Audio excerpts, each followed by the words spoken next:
పిల్లలకి యువతులకి ఒక మాట ఏంటంటే వాళ్ళు డబ్బులు ఆడుకుంటున్నారు. ఇంట్లో అంటుతో కూడా 10 మంది ఇంటితో లక్ష ఆర్జిస్తున్నారు. Metro so every running good money 40 రూపాయలు ఉంటారు. అంటే డబ్బు లేదని కాదు, కానీ కొన్ని వస్తువులు మనం తెలుసు.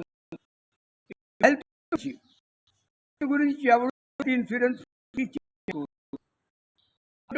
సడన్ అయిపోండి, అప్పుడు ప్రాబ్లం పడతారు.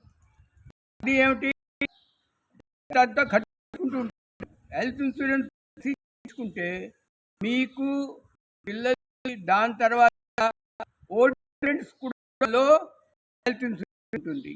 ఎప్పుడైనా ఏదైనా ఎమర్జెన్సీ అవుతే పాలసీ విల్ హెల్త్ దాని ఆ పాలసీ కాదు, అలా ఇవ్వండి. I'm telling you for the sake precaution. భగవంతుడు భారం పెట్టి ప్రభుత్వం మీద పెట్టి బతకచిత్ కాదు.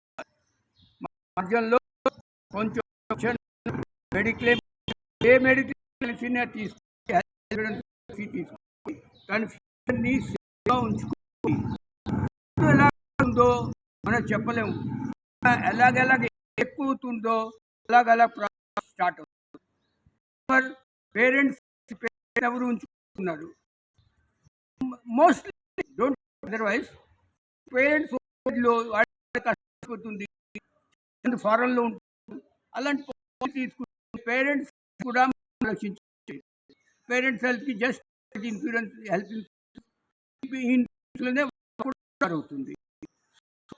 For safety of self parents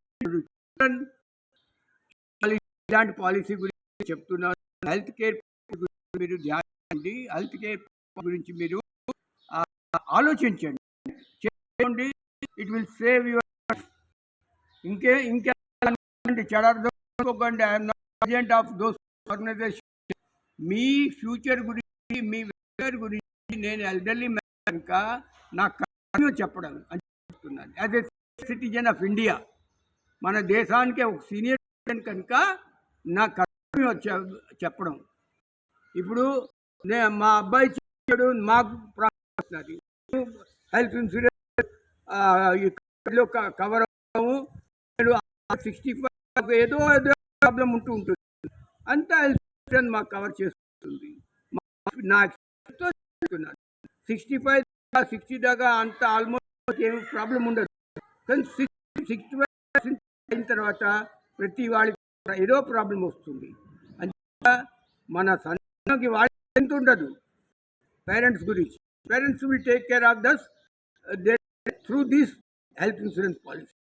ఇది నేను చెప్పవలసిన విషయం చెప్తున్నాను, మీకు అడ్వైస్ చేస్తున్నాను. Don't advice my boys and girls.